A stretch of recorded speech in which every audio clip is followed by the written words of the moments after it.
Hello, we're here today to talk about climate change with Dr. Robert Corell. Welcome, Bob, and thank you for taking the time. Thank you for inviting me. I appreciate it. Bob is an acclaimed climate scientist, one of the most experienced experts on our environment. He is a principal at the Global Environment Technology Foundation and leads its Center for Energy and Climate Solutions. He also holds several academic appointments, too many to quote here, and was recognized with other scientists with the 2007 Nobel Peace Prize for his work with the International Panel on Climate Change Assessments. Bob, welcome again. You are now working for over 40 years on climate matters. What are the biggest challenges facing us today? I think we've learned a lot over these 40 years about how the climate system works. It's not perfect, but we do have a very good idea. But to translate that knowledge over to facilitate action has been very, very difficult. We go through what I call a valley of indecision and delay because other systems way beyond the scientific govern our future. And I'll put it bluntly, between politics and policy, both of which are very difficult. But we're making a lot of progress on that, and it's a focus of the science community to do exactly that, to move knowledge to action. But if you move outside of sort of your field, of the scientific field, what are the biggest challenges to the global population? What are the things we have to be worried most about? Well, projections are pretty clear. Sea level will rise for hundreds of years. Even if tomorrow we stopped all emissions of carbon, the sea level will rise meters over the next 200, 300, 400 years. The issue is not whether, it's when. We know the numbers, but what we don't know so well is exactly the timing. So we could say something like a meter this century. It could be as early as 2050, or it could go all the way towards the end of the century. But those are big numbers. That does not include the possibility that things will happen in Antarctica will make it even worse. And you talk about sea level rises of a meter or maybe more. I think there are other issues like deforestation, and we will talk about that in more detail. Indeed. But how will all this affect us, and what are the most serious consequences you can see as a scientist today? I actually think the real fundamental issue brings us down to our economies, because the climate's changing, the climate's connected to energy, and those two things work together. They will change all kinds of things. Let me give you an example. China is eager to play in this arena, and they have made it clear that one of the things they intend to do is to become the supplier of alternative energy, or shall we say zero carbon systems, and sell that to the world. That's their next market, they see. Well, will that change the economic foundations even of Europe? I think so, pretty strongly. From your point of view, what can be done and what has to be done right now? I think we have to do two things. One, we have to learn to adapt, because things are changing, and we need to build better machinery to do that. I use that word machinery in the sense of both policy, mechanisms, what we call boundary mechanisms, ways in which we can move that knowledge into the arena. We have to learn how to do the adaptation. At the same time, in parallel, we need to worry about how we can lower the rate at which the climate is changing. Because if the rate's high, one adaptation, when rate's low, a different. And they're interconnected. So too often, the community sees them as separate. They're not separate. They're one thing, and you have to work them together.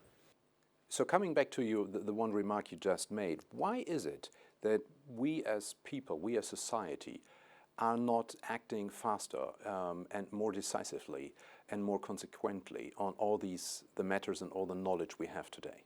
Well, globally, I think we have a comfort zone that energy gives us today. We have beautiful lighting and homes and buildings and streets and airplanes. Those things are really very precious. And the idea that is being propagated, you're going to have to give that up. I don't think so. I think we're going to find new ways to supply that same energy.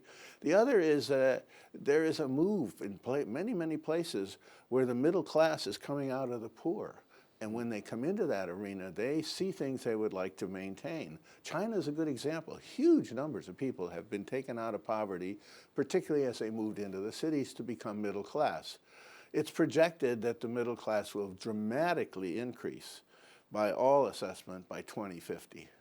And that will change what we want: food, water, energy. All of those things are in that equation. So being able to break that barrier, saying we're going to have other energy systems, is a hard thing to imagine for some people. Bob, let's start with language.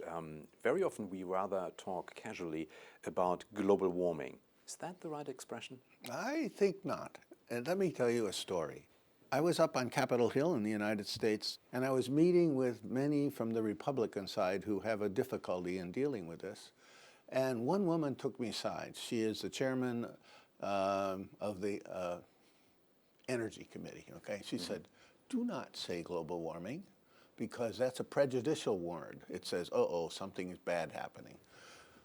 Second, don't say climate change, because that's a red letter word. She says, if you want to win in the United States, you just say the climate is warming, because that's an indisputable fact. Everybody knows the fact is that it's getting warmer. So the choice of language is really important. Yeah, and I think it's a very difficult thing to bring the message you have as scientist across to, the non-scientific population in the right way. I think so, and the word greenhouse effect, that's not something that the everyday person on the street would understand. They've gone into a greenhouse, yeah, it gets warmer, but many people haven't. And they don't understand that what's happening is that it's like a blanket, that when the energy from the sun comes down, if there's too much of this blanket of CO2, the energy can't get out, and so it bounces back and forth inside there and warms the planet. But that's very hard for people to comprehend in just a simple word like, it's the greenhouse effect and they're greenhouse gases. So we're right in it now. Yeah. Explain to us what is happening to our climate right now. It's very rapidly increasing. We've seen that last month is the warmest on record. And when we say that, we have to recognize that that means from about 1880. It's not quite 150 years. But the thing about the planet, as you and I now have the privilege of living in it, there was a stable period of 10,000 years as we came out of the last ice age in which the climate was remarkably stable. The variance on the planet was 0.7 of a degree, either a little warmer, and that created the warming period that the Vikings loved. It also created, when it got 0.7 of a degree colder, a little ice age. So the humanity of the planet is very like us. If our temperature goes up 2 degrees centigrade, we get worried, right? Well, the planet has the same inability to adjust rapidly. If you let 100,000 years do anything. So that's interesting because 0.7 of a centigrade, that's not a lot. And some people might say, well, what is the big deal about 1 centigrade or 2 centigrades? Yeah. Is it a big matter? Absolutely. We are now outside of that limit of 0.7. We're almost 1 degree. And it's clear we will be 2 degrees. If we don't do anything, we'll be 2 degrees by 2040. 2040 is just around the corner. And that's projection after model after model. It gives us that. Is it 2035 or 2045? I'm not going to argue, but it's soon. And when you have that soonness, 2 degrees, we know will dramatically change water supplies. We'll have droughts someplace and floods others. We will have melting of the Greenland ice sheet that you've had the privilege of seeing for firsthand. We'll have food supply in very difficult places. The place least we want it are the developing countries who are struggling to overcome their poverty and food supply. So those things become real with only 2 degrees. It is a really hard thing to understand that the planetary change. During an ice age, we don't change more than 6 or 8 degrees centigrade. So you get some idea. The planet does, in fact, have its own comfort zone. It doesn't like to get out of it fast. You talked about the changes to the temperature over the last 10,000 years and in the last 100 years. I think there is another change that is quite dramatic as well, and that's the CO2 levels from the last 10,000 years and the last 100 years. Right. If I were to draw you a little graph, starting 10,000 years ago, Mother Nature was putting into the atmosphere 0.002 parts per million of CO2. Say it again. 0.002 parts per million. So, you know, parts per million is kind of the language of climate change, much like GDP is for economy. The language is parts per million. So we have 0.002. You know what it is today? 2. So it's 1,000 times more CO2 going into the atmosphere than it has been for 10,000 years, up until about 1750, when it slowly, the real changes on the planet have been since about 1950. That's when the acceleration began to be very, very serious. And where are we today? We're well over 400, and no time in the last 800,000 years did it ever get above 270. So what we're doing now is clearly connected to the carbon economy that we've created using fossil fuels. And I want to say, without that economy, we wouldn't be here today. So our job is not to be mad at that, but to recognize its future consequences are severe enough that we need to change our source of energy over the next 10, 20, 30 years. So the CO2 emissions are rising Very rapidly, rapidly. and it's very clear that it, you know, comes from the industrial revolution. Well, if you're doing two parts per million per year, that means 20 parts per million for 10 years. So it only takes 5 of those 10-year periods to add another 100. Yeah. So it's pretty rapid on a scale that the planet has not had during human times anything other than about 270. So it's a really massive change in the way in which the planet's ecosystem. When I use the word ecosystem, I don't mean just biology. I mean eco meaning connectedness. How I and you in the planet, the trees, and the plants and the animals are all interconnected and interdependent. I use the phrase, it's like the butterfly effect. When the butterfly flaps in China, we feel it in DC. That's a big story, but the facts are that those things do propagate across the entire planet. We live in what we call the global commons. You and I just exhaled CO2. 1 year from now, it'll be totally mixed in the total planet. That's how fast the CO2 can then distribute itself around the planet. Very rapid, and as a consequence, it's not localized. And now explain to us, as simple as possible, All right. the interconnection between CO2 and the greenhouse effect. Why does CO2 cause the greenhouse effect? Yeah, when the rays from the sun comes through this upper layer, because there has always been a greenhouse effect. It makes it warm enough. If there was not there, it would be 35 degrees C colder here if there was not that blanket. So it comes in at one frequency. Doesn't matter what the frequency is. It hits the ground, gets converted to a different frequency, and that frequency cannot get through that boundary of so if we put more CO2, it's like putting 2 blankets or 3 blankets at night, you're going to get warmer underneath. So and the heat comes in, but it can't get out again. Back out. It gets locked in. So it's hard for that. It's hard to understand that there's something way up there that could prohibit that process, but it's just pure physics. It's not very complicated when you actually look at the physics. But if you're a person on the street, they don't call it greenhouse. Well, I tell you, it's like a little increased blanket that we're putting around the planet that causes the warmer part to occur. Now, is that all bad? No. There are some places, for example, in the United States, the wheat basket of the Midwest will be in Canada. It'll just move northward. So coming back to CO2 for a second, what are the biggest sources of the increase in CO2? What are the biggest producers of this greenhouse gas? Well, you know, it's going to come from the fossil fuels, and about 70% of the greenhouse effect comes from fossil fuels. There's some other things that are the other 30, but the dominant play is the carbon from CO2. And I would like to just sort of quote some numbers for you. Petroleum produces, straightforward liquid petroleum, produces roughly 1/3 of all the material. It then comes in being used in transport and buildings and so on. Natural gas is about 25%, okay? Coal, about 20%. And all the rest are existing renewable energies, including nuclear. So that's a small piece. Then you ask, so where does it go, okay? 96% of the fossil fuels goes into transport. And that's right now. about 90% goes into industrial, building, new materials and so on. Residential, about 90%. The surprise is that electric power is only about 2/3.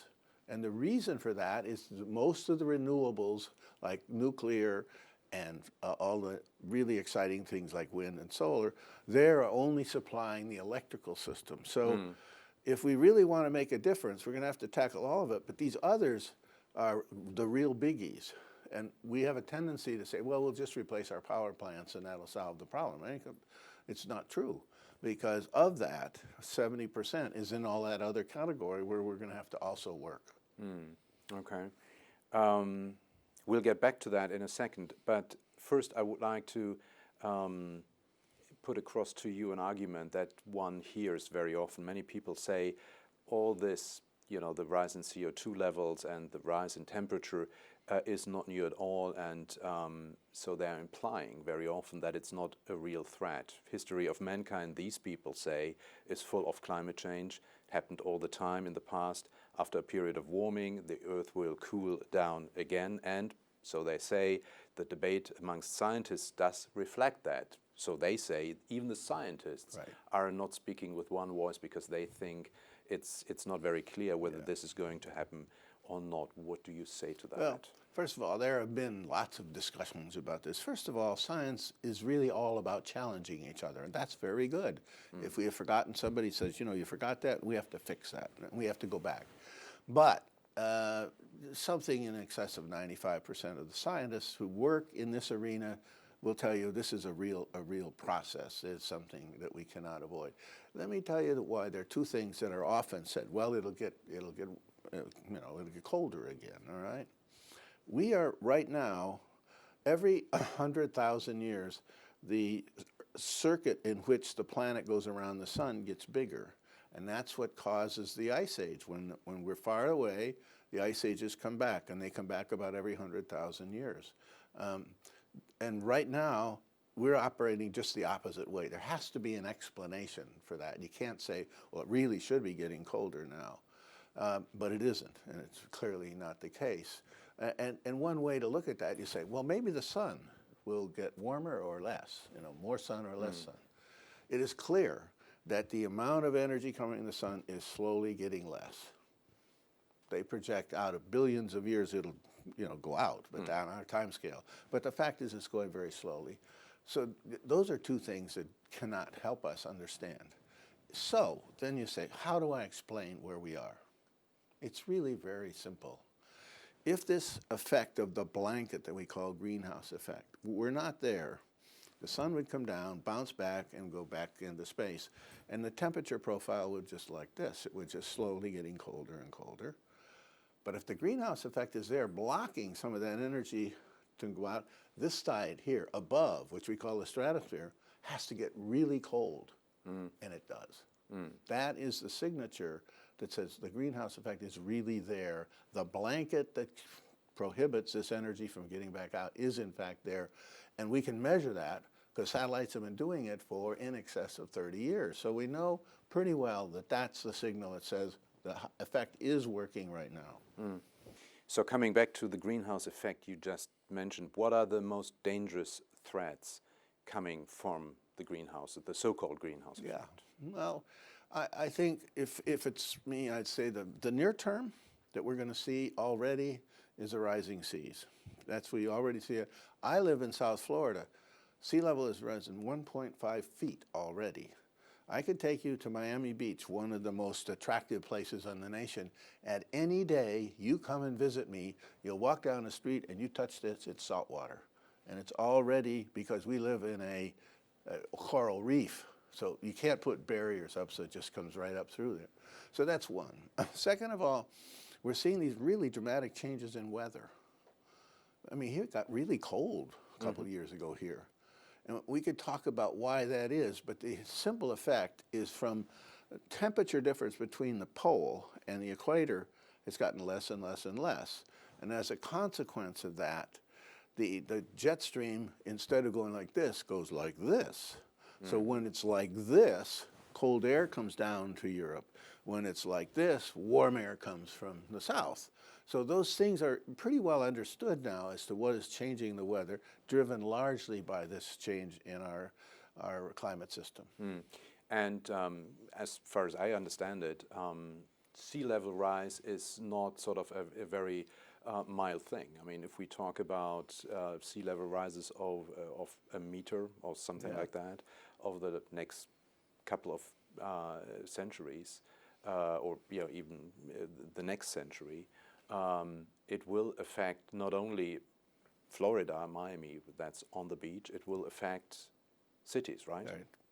Yeah, there's a study recently said there are 146 major cities on the planet who will receive serious effect from climate change, and they're the list that you would know. What's going to happen to Venice? Name some of them. Yeah, Venice. What's going to happen to Venice? Well, that's pretty clear. It's on the. It's sort of. It's sinking already. But yeah, but it's already a serious problem. But it's going to be really serious. And then, and Shanghai and the Yangtze River very slowly rises.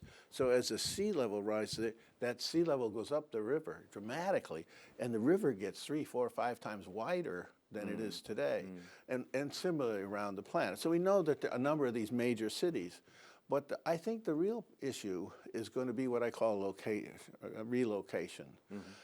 Southeast India, for example, is a flat plain. Vietnam, Bangladesh. These are places where the people have lived on the sea because that's where they get their livelihood, basically food from the sea. And IPCC, the Intergovernmental Panel on Climate Change, the one that got the award for Peace Prize in '07, suggests that we're looking at about 400 million people that are going to have to be relocated as a consequence. That's a big deal. That's a lot. And that's this century. But these people are not coming only from places like India, Bangladesh, Vietnam. No, they're coming from everywhere. They might also come from places like the Netherlands, which are pretty flat, Netherlands, or northern Germany, or the one UK. of your wonderful vacation area up on an island whose name I can never remember. It will be gone. It's gone, and it's a very popular place in the summertime. I tell you a little story about the Netherlands. This is about 5 years ago. The Queen Beatrice, became worried about this for her nation. And she called together 2 of us, and we worked with her for 18 months. And then she worked with her community. And remember, she's the queen, not the prime minister. And we sat at a dinner in the palace, and she said, gentlemen, it will be 3 meters, because we can prepare for that now. If we do it over the next 90 years, we can afford it. If we wait 20, we probably can't afford it. So let's save our nation, and we'll do it now. It's a $1 billion a year problem for them. So it's fair to say it's not something, the climate change is not something that only affects people in places where we in the developing West might say, from the developing countries somewhere, and it's sort of not our problem because it's far away. That's right. It's right on our doorstep. That's Exactly. fair to say. Yeah, exactly.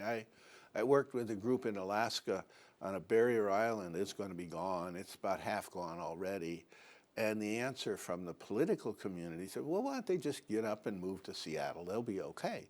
Well, these are people who lived there for 400 or 500 years. They have a legacy. This is their home. All their kids, grandkids expect to stay there, but it's tough. It's very tough stuff because that relocation, and I like to use the word relocation rather than saying these are environmental refugees. Refugees, we kind of see tents and horrible things. These are people who are going to have to move. Yes, we'll see some of that in places like Bangladesh, but we'll see a lot of relocation in places where I live. I live 18 inches above mean high. Now, you just look at my age, you can tell it's not a problem that I'm going to face in the next 10 years, and I also rent. But we're at a place where Miami Beach, one of the most economically based places in the U.S., will not be here in 2100. It will be gone because the top of that whole place is only 1 meter. The entire place will be gone, and that's hard for them. So what are they doing? Right now they spent $400 million to pump it out. And we all kind of laugh, and you say, where do you pump it to? Well, we put it in the ocean. And you say, but that comes back. It comes back slowly. Yes, for another 20 years it's okay, but Yeah. not for 50 years. Let's look towards the future, and as we say, it's always difficult to predict, especially when things are, happening in the future. But from your perspective, if we do nothing, what will happen to our climate? Well, as I said, we'll pass this magic 2 degrees that everybody's agreed we should never exceed. We'll do that in 2040-ish, 2035, 2045. And we've run the numbers on that in models. What's interesting is people will say, well, your models are not accurate. For the next 30, 40 years, they are rock solid. If you tell me what's going to happen in 2100, I got to put more variability in it. But near term, 30, 40 years, it's rock solid. So that's clear. We're going to have a very different world in which we have to live and adjust accordingly. Now, the reason I think it's incredibly remarkable and to the real benefit of the European Central Bank is what's the role of a bank, a central bank, which is really the economic peak, shall we say, of a whole society. And I would argue that the way in which money is flown, and it will, it's sort of like the blood in our body. It provides a nourishment for our whole planet, and it's how that money flows. It's really extraordinary that they're now beginning to ask the question, what role do places like central banks play? And I would say pivotal.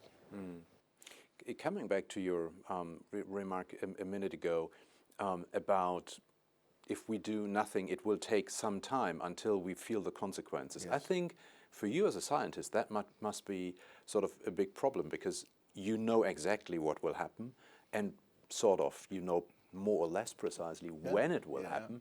But it's not we do something now or we don't do something now and it will happen the next minute. Yeah. And I think the society, the media environment in which we live, is one that sort of always looks for immediate reaction, immediate gratification.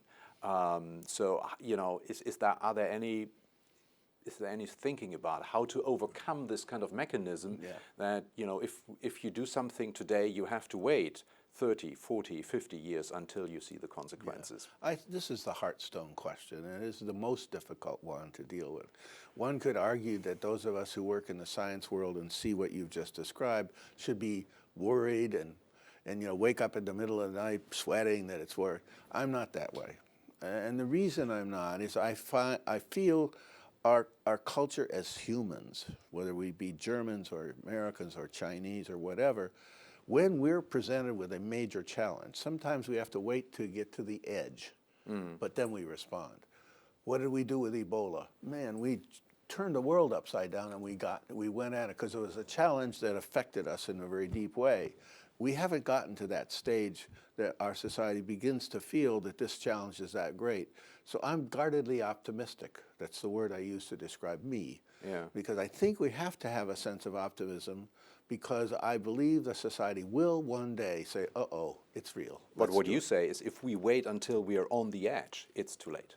Well, I don't think we're ever too late. I really do. I think we'll live in a totally different world.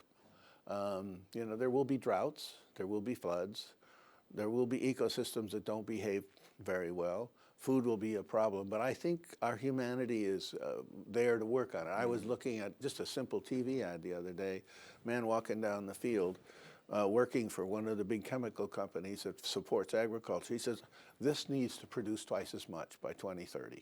I have to work to make that happen. Well, if they're thinking like that, we should be more optimistic. They're beginning to see the challenge, and it's at that level. It's not up here where the arguments go, all about Paris and all that stuff.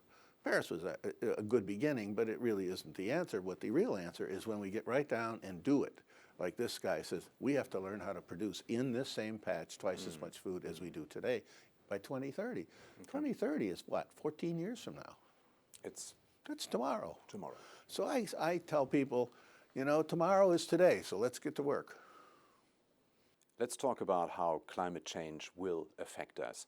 Very often we say it's about global warming, but if we just look at the weather, our weather per se, what are the effects that climate change have on it right now? We have this thing called the jet stream, and it wraps itself around the whole planet. Why is it there? It's simply this. If you have warm air coming up like this to the pole, it can't go down. It spins this thing and it's a wiggle all the way around. And it's gotten higher in amplitude. In other words, instead of a wiggle like this, it's a wiggle like this.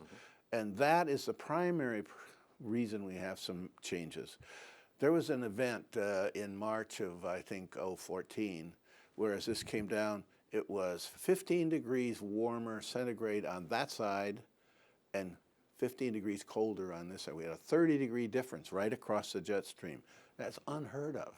And it's because of the open ocean where more energy is being taken out. It may be a little complicated, but the fact remains that when we have a less and less difference between cold and equator, we're going to have these effects.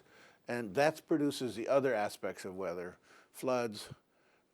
One of the things I think about floods, it's hard, so why is it a big deal? All right, here's the reason.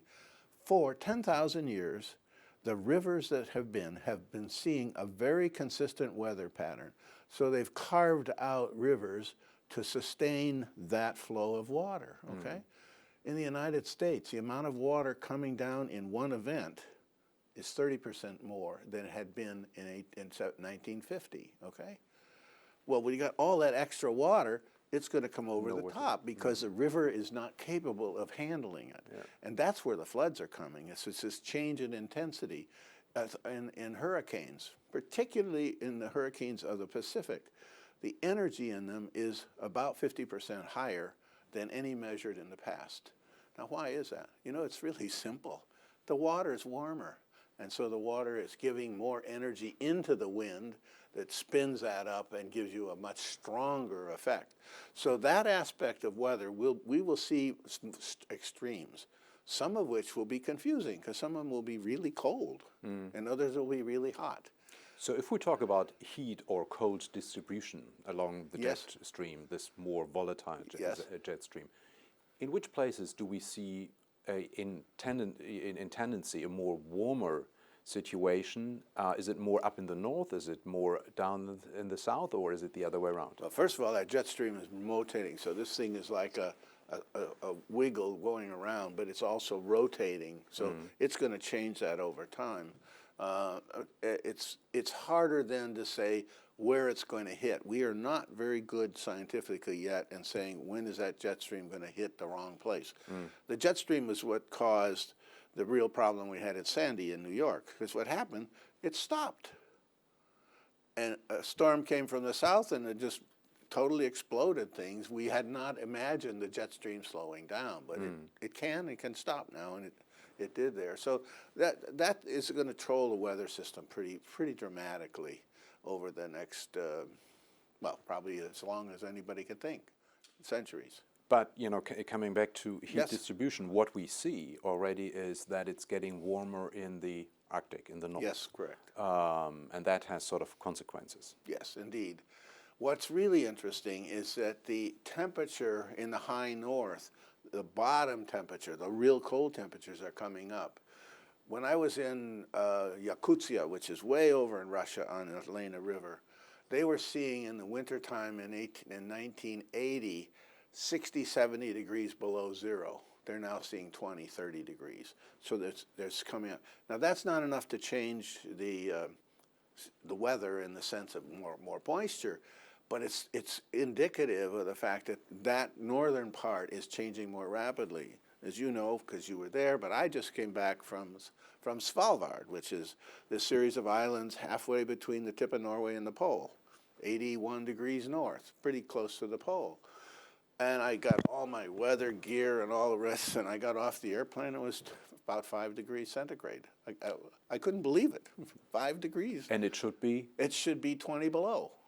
Okay. So those things are going to be seen. So we're going to pop over that zero. Why zero is so important is that it is a place where we move real big amounts of energy that is stored in ice, and to melt it we have to take a lot of energy to get rid of it, and so that 0 degree point is a very critical part. When we start going over it, then all new kinds of things happen. And about these new things happening, it's ice, but it's also permafrost. Yes. Can you talk about both, please? Yeah. let me talk a little bit about ice first. The biggest change in the ice is both the melting of the glaciers that you saw directly, and they create icebergs. Icebergs create sea level. That's one sort of thing. But the opening of the seaway, it is clear now, if you were to look at the pictures, on the Russian side, we're talking about hundreds of kilometers of open water in what's called the Northern Sea Route. That is going to change all kinds of trade issues, oil and gas and mineral development, a whole new series. Russia has always wanted to be a maritime nation. They are now one, and they will be one. The projections are a bit more difficult, but we are likely to see an ice-free Arctic well before the end of this century. And it will be ice-free in September, and then it'll freeze over a little, and then it'll be ice-free. And in fact, what new ice comes is less than a meter. You can just plow right through it and break you. The Koreans are building ships that'll just go right straight through. They don't go along the coast, they'll just go through the middle. So those are the consequences of kind of weather. Now the other consequence of weather is that we have in the high Arctic permafrost. And permafrost thaws. It doesn't melt. You know, people say, well, doesn't it melt? No, it's just thawing. You know, there's a subtle difference. But when it gets warm enough, this permafrost, which is full of old vegetation that has not been, it's sitting there ready to do something. So now when it gets warmer, it will create methane. Methane is a simple, has no oxygen, it's C, carbon, H, hydrogen 4. So that methane is in fact natural gas. That's what methane really is. And so it's going to be releasing itself not from a point source, but everywhere. And the trouble with methane is that it is so much more powerful a greenhouse gas. In other words, it makes the blanket twice or 3 times as thick if it gets up there. And so the warming effect will be even more dramatic. And the real problem again is not weather, but when. And the prediction of when is loose. We're not sure. I would argue that on the next few decades, based on what we know, it'll just continue to go. But it's already 3 times as much as it was in 1750 in the atmosphere. We talked about sea level rises, so one could assume that there is more than enough water on supply, but it's not, I guess. No. The trouble with the water problem, it's not where we need it. You know, there's plenty of water on the planet. The rain comes down, falls in rivers, fills the aquifers. The big problem with the aquifers, do you know the word aquifer? That's the storage of water underground. It takes literally decades for the water that comes in to resupply it. We're taking water out of those aquifers roughly 10 times faster than the recharge, the ability to recharge it. So that's going to create a real serious problem for, like in the Midwest of the United States. We're already worried that we are at the point where there won't be enough water to take out in wells. And so that it won't be in the right place again. And the real trouble is in places like Africa, the water's never in the right place. And you get that, we're going to have to spend some time, energy to get water to those people in ways that's potable and not unhealthy. Let's talk about food for a second. You could argue that because of climate changes, it will be more difficult to produce enough food for the planet. Is that true? Yeah, the projections, there's an entity in the United States that requires our intelligence agencies, working with civil agencies, both domestic and international, to paint a pattern for the future for the new president, okay? It's called Global Trends. And Global Trends 2030 was the last one. They're working on one now, will be released in January of 17. And it involves the best in the world, people helping. The food supply will be undersupplied by roughly 50% by all projections. That means there's going to be a lot more hungry people. And some of those hungry people are going to be us, not because we're hungry, but we won't be able to buy the food that's so easily purchasable today. Same thing with water. Roughly 50% of the planet will be in scarce water position. Scarcity, in other words, not enough.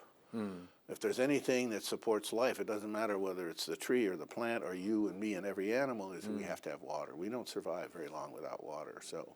And all that will lead to refugees, right? Exactly. If people do not have enough to eat. They don't have enough to eat. And, you know, people talk about Darfur being an ethnic operation. It was not at all. It was because these people were in a drought region.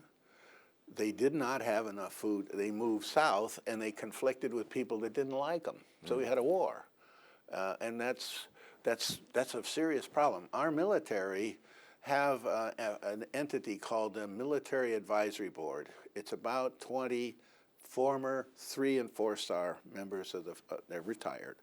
And they have already produced 2 reports saying the biggest challenge to the security of our nation is climate change, because it's going to be a force multiplier. There'll be too many things for us to handle, and we're already seeing it. There's this hot spot, that hot spot. They just see that that's a big, big, big problem for the future. And so they're pushing very hard to tell the administration, whether Republican, Democrat, liberal, you know, whatever, we have to start working the problem because it's a security issue. So we've learned climate change is a direct consequence of the sum of human behavior. It's not the one thing or the other, it's the sum of things. So if there is not a single reason for the situation we are in, but it's many, and so it's easy to say, it's not me, it's the others, it's not my industry, it's the industry and the companies of others. What do you say to that? Well, I think that's kind of the argument we hear. I mean, we hear it, whether it be a presidential campaign in the United States or some meetings of heads of state, we'll have those kinds of discussion. I like to think of it the following way. One, Gro Harlem Brundtland, who kind of opened the door when she was chairman of that major commission back in the 80s, coined a simple word that we live in a global village. And the global village is that there is a global commons. Let me just make that easy to understand, I think. One, the CO2 that comes out of this spot, whether it be the power plant or our exhalation, goes into the atmosphere and becomes a part of the whole planet. So while I'm doing something locally, I have huge implications for everybody. So that's what the global village is all about. And yet we live in local villages. And so making the bridge between those is very, very hard. We have a tendency to protect ourselves. Nationalism is a part of that protection, and a legitimate one. But we're going to have to let go some of that, because what I need is no longer in my country, but it's out here, because the effect is being felt below. So this idea of the global commons is a really important thing. It is so whether we like it or not, exactly, there are no borders for this. Exactly. You know, and the system doesn't care that we put artificial borders called countries in place. And now countries are having a lot of difficulty with making that adjustment, but over time I'm convinced we will, because we'll see it's to our benefit to recognize that what happens in China or in Chicago or wherever has a direct effect here in Europe, a measurable effect. And it will always find its way back to our economy. And so being able to see how we play that through banks and other economic institutions will be really important. And how to take that, this takes me back to this argument that we've talked about, not here but elsewhere, that we have 2 communities. They're kind of those people in science doing all this knowledge stuff, and all the other people doing the managing of our society. And in between, we have this cloudy place where I call it the valley of indecision and delay. And during the Bush administration, I was really being pressed with this, and I made that analogy to one of the key players in Bush's White House, and he says, I'll meet you in the valley, because maybe in the darkness of the valley of all that fog, we can find a common solution. That's what we want. We want to get into the place where we can have those kind of discussions. And having it in a fog makes it clear that I don't have to be exposed all the time, because this is tough stuff, because I'm going to have to say, oh, you're right, I have to give a little here to get a little there. So I think this whole idea of making the commons, the global village legitimate, even though we live in our local villages, and how to marry those two will be important. We will come to what the individual can or Yes. cannot do in a minute, but I would like to stay with sort of the institutional, Yes, on the institutional side, because if it's true that there are no boundaries to climate change and that everything comes together, whether we will have our national borders or not, means that politicians will have to do something. If you are working on this for 40 years now in the scientific field, and part of the misery of the valley of delayed decisions, if I might call it that, is that politicians have to be get re-elected every 4 or 5 years, or 2, or even 2 in the case of the United States. But decisions in terms of climate change take much longer until they get an effect. So if you would have a wish that you can post to politicians around the globe, what would it be? I actually think that the political world will always have difficulty with this because there is a sense of boundaries, whether they be little towns, villages, or even countries. Those will always be there because that's the way that system works. I think the answer lies with what I'll just call the private sector. Those people operate, they don't care. We have global companies who have offices in Frankfurt, but they operate in the world. And so those companies, I think, are going to be the mainstream of pulling this together, because in the end, they are the heartstone of our economy. Our economy functions because of this, we call it the private sector. Everyone from the little person who's selling me a hot dog on the street to big companies. But they make the system work. So, and I'm increasingly optimistic. Tell you a little story. I'll leave some names out, okay?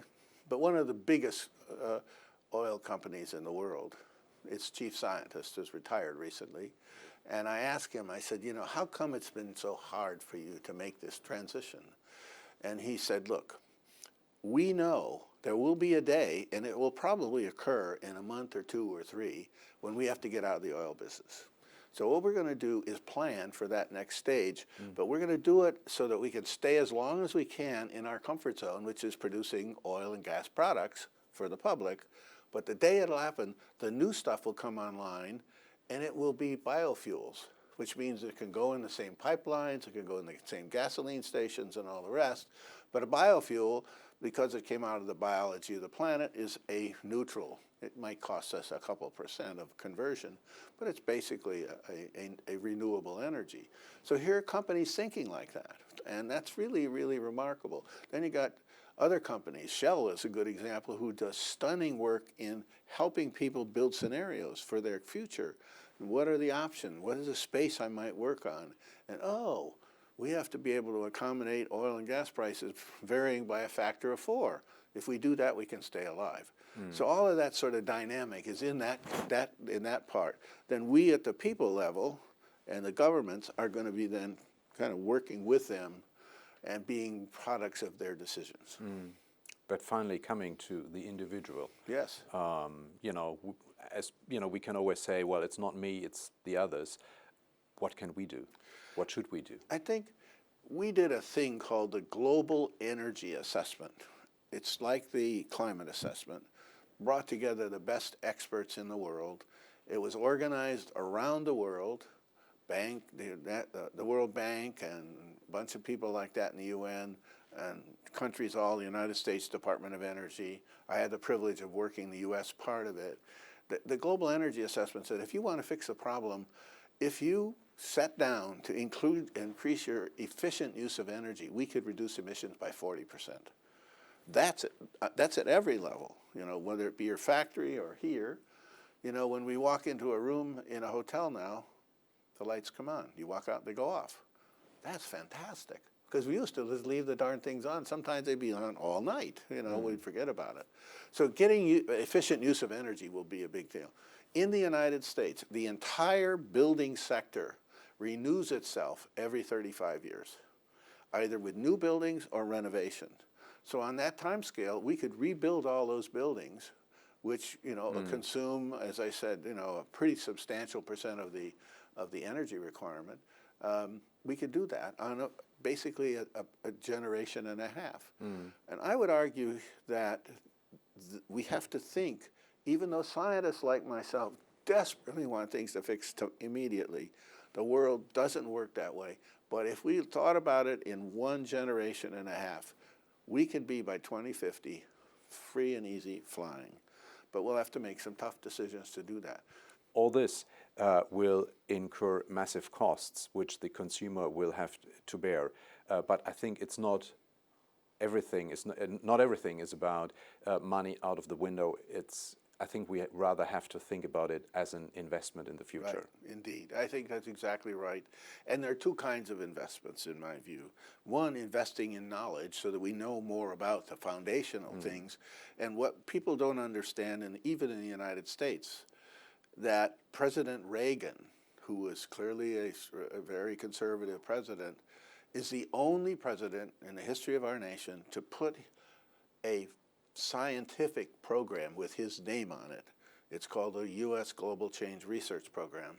And he did it simply because we need an insurance policy for the future, and that requires knowledge. So that's one kind of investment. Not big, about $5 billion a year in the global economy. It's lost, but it gives us the foundation. The other is how we invest our money, and that's where banks come so importantly to facilitate the investments in ways that there's some steerage to it.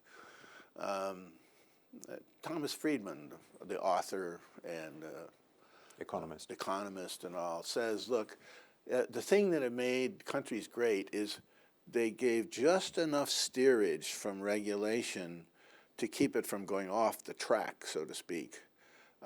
Much like we do with our children, we give them a little more and more freedom as they grow older and older. But we put some boundaries on it, because if we didn't, they'd jump off the bridge, right? Figuratively speaking. So that's kind of where we have to find a way to get just enough to facilitate the future, and that's why I think banks play a critical role. And I think banks in the large sense, it's about the economy and how we manage our economy. And I think those will make a huge difference over time. I see evidence that that's happening. I see people thinking like that. I've just come back with a meeting up in Svalbard, which is way, way up almost to the pole, 81 degrees north, with about 80 people from China, and they're talking this way, which is not what we're hearing in the radio, in the newspaper. They're working at the next level to manage their future. They're building eco-cities, and these eco-cities will be brand new, and they will be very low energy demand. They will be very low demand on natural resources, and yet they think that these will be villages that everybody wants to. And I learned of one 80-family village that they're moving into in July. Everyone is thrilled because it's the best thing they've ever seen. So you can make that an attractive way to go. So finally, you're in the field on this for 40 years. If you look back and if you look forward, do you detect more speed, more momentum to resolve these issues now? So at the end, are you more positive now than you were, let's say, 20 years ago? Yes. The simple answer to that question is absolutely yes. I'm more optimistic than I was 20 years ago. 20 years ago, I saw no action. And yet 20 years ago, that was we'll call it 1990. We had a pretty good idea how the system worked and why it was doing what it was doing. Saw no kinds of discussions. The fact that we got all these countries in Paris not to agree we will, but we should, we must. It is our obligation. That's a foundation upon which. We just had this meeting with the Chinese and with the Middle East people. We're building a stronger base from which decisions can be made. And I'm optimistic that there's another curve. Climate's accelerating, but the decision-making mechanisms are really starting to accelerate. A little lagging below and behind, but I think they're coming along in optimistic ways that will make my kids and grandkids a bit happier about the world they have to live in. It will be different, but I think we have the capacity to make those adjustments, and that we will build a world in which we can live as we have, but with some new dimensionality. We're producing food differently, we'll get water differently, energy differently, but there will be rooms like the one we're sitting in 50 years from now that will maybe even be nicer. Thank you very much. Thank you. My privilege.